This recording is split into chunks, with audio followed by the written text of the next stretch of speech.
주목할 만한 취업 뉴스를 전해드리는 시간입니다. 취업의 뉴스 시간이죠. 네, 한국경제TV의 박준식 기자, 이지수 기자, 이지연 뉴스캐스터와 함께하겠습니다. 세 분 어서 오세요. 네, 반갑습니다. 반갑습니다. 자, 우리 첫 소식은 박준식 기자께서 준비를 해주셨습니다.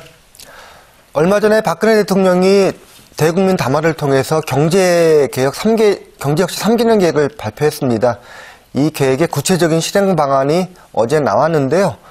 특히 이 부분에 보면은 청년과 여성 그리고 시간 선택제 제도에 대한 구체적인 실행 계획이 나와 있습니다. 이 부분 집중적으로 살펴보겠습니다. 네. 자, 경제혁신 3개년 계획 구체적인 실행 방안이 나왔고요. 오늘은 세 분이 힘을 합쳐서 이 소식에 대해서 준비를 하셨는데 이지수 기자가 준비한 내용은 오늘 어떤 내용인가요? 네, 박근혜 정부의 일자리 정책의 큰 축 가운데 하나가 바로 청년입니다. 이 청년 실업 문제 정부가 어떤 해결책을 내놨는지 잠시 후에 살펴보겠습니다. 네. 이어지는 소식은 이지연 캐스터가 준비를 했습니다. 어떤 소식인가요? 네, 여성들의 경제활동 참여만 높여도 이 고용률을 끌어올리는 데 큰 도움이 될 것이다. 이런 얘기가 많이 나오고 있는데요. 저는 오늘 여성 고용 활성화 부분을 맡아서 설명해드리겠습니다. 네. 자, 박근혜 대통령이 대국민 담화를 통해서 경제혁신 3개년 계획 발표를 했었는데 구체적인 실행 방안이 나왔습니다. 오늘은 이 실행 방안에 대해서 구체적으로 짚어볼 텐데 이지수 기자부터 얘기 들어보겠습니다. 청년 고용률 역대 최저치로 떨어진 정말 심각한 상황에서 이 부분에 대한 내용 유심히 살펴봐야 될 것 같은데 어떤 내용 나왔나요? 네, 일단 정부는 청년 실업의 가장 근본적인 문제가 우리나라의 높은 대학 진학률 때문이라고 보고 있습니다. OECD 국가 가운데 가장 대학에 많이 가지만 고용률은 또 그 반대죠. 또 학생들이 대학에 이렇게 몰입하는 이유에 대해서도 사회 분위기적으로 능력보다는 스펙을 중시하는 분위기 때문이다 이렇게 보고 있는데 역시나 근로자들이 되기 위한 과정에서도 스펙을 많이 보기 때문에 학생들이 스펙에 과도하게 몰리고 있다 이렇게 보고 있고요. 그렇기 때문에 첫 번째로 준비한 부분이 바로 국가직무능력표준 NCS의 완성과 또 그걸 이용한 국가 직무능력 표준을 이용한 학생들의 교육과 취업 교육입니다.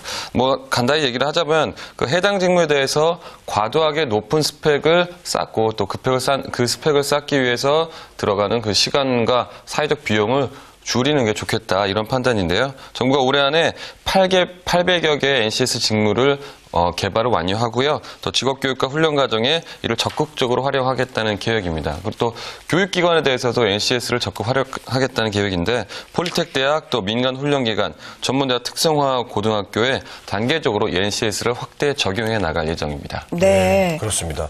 자, 어떤 일자리에 필요한 능력이 구체적으로 만약에 정해진다면 혼란도 줄어들 거고요. 네. 또 한 가지 직무에 대해서 목표를 정해서 준비하기도 좀 수월해질 것 같습니다. 네. 자, 또 어떤 정책이 추진이 되고 있나요? 네, 다음 전략은 청년들이 우선 대학에 진학하는 것보다 사회에 먼저 나오게 하는 정책입니다.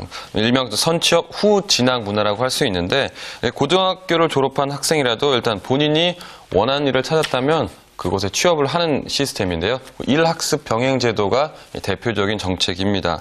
그러니까 기업에서 이론 교육과 함께 현장 교육도 받을 수 있기 때문에 일을 하면서도 학위를 딸 수 있는 그런 장점이 있는 제도인데 정부가 일학습 병행 제도 참여 기업과 학교에 대해서 인센티브를 제공하면서 일학습 병행 제도, 이 제도의 정착을 위해서 힘쓰겠다는 계획입니다. 그러니까 산업계 수요에 맞게 직업 훈련과 또 훈련 체계를 짜고요. 또 그에 맞는 특성화 고등학교 마이스터고 직업교육과정 참여 기업에 대해서도 세제 지원을 강화하면서 말씀드린 인센티브를 함께 주고 가면서 육성하겠다 이런 계획인데 또 이제 공공기관을 중심으로도 고졸 중심으로 직무를 개발해서 발굴해서 고등학생들 그러니까 대학에 진학하지 않고서도 미리 일을 할 수 있고 또 일을 하면서도 공부도 병행할 수 있는 그런 정책을 추진하겠다는 계획입니다. 네, 일학습 병행제도 프로그램 통해서 많이 소개를 해드렸었는데 공부도 하면서 일을 할 수 있는 장점이 있습니다. 다른 사람들보다 먼저 사회에 진출해서 적응을 하면서 공부도 함께 병행을 할 수 있는 그런 제도인데 잘만 자리를 잡는다면 현재 청년 실업 문제도 상당히 도움이 될 것 같습니다. 네, 맞습니다. 일을 하면서 이제 지속적으로 교육을 받을 수 있다면 높은 높은 그 대학 진학률보다는 그 부분이 일정 정도 청년 고용률로 연결이 되겠다 이렇게 분석을 하고 있는데요. 첫 번째 말씀드린 일학습 병행제도 그뿐만 아니라 그 어떤 기업에서든 일을 하더라도 교육은 계속 받을 수 있는 시스템으로 전환이 되는데 이를 위해서 이 교육기관들을 평생 교육 체계로 전환하는 작업이 진행이 됩니다. 그러니까 기존에 있는 전문 대학들을 평생 직업 교육기관으로 육성을 하는 건데 또 기업 재직자들이 일을 하면서도 진학할 수 있는 여러 가지 특혜를 부여하기로 했는데요. 편입학 제도를 도입한다든지 또 재직자 특별 전형을 도입을 해서 일을 하면서 쉽게 공부를 이어갈 수 있도록 제도를 개선할 예정입니다. 네. 자, 사실 청년 실업 문제를 얘기할 때 그 중소기업의 미스매칭을 빼놓을 수가 없습니다. 예. 네. 자, 청년들이 원하는 일자리와 실제 일자리는 다르다는 이야기인데요. 정부는 이 문제는 어떻게 방안이 있습니까? 일단은 미스매칭 해소를 위한 정책들도 몇 개 나왔습니다. 일단은 청년층이 원하는 일자리와 실제 일자리 간의 그 차이를 좀 극복을 하겠다는 건데 일단 청년층이 원하는 일자리가 뭔지에 대한 고민에서 이 정책이 시작이 되는 것 같습니다. 청년층이 선호하는 일자리에 대해서 정부가 분야를 한 대로 모아봤는데요. 그러니까 서비스 분야에서 정부가 보건, 의료, 또 교육과 금융, 관광, 소프트웨어 분야를 특성화시켜서 이 부분의 산업을 육성해서 일자리를 만들겠다는 계획입니다. 세부적인 계획이 민간합동 TF를 만들어서요.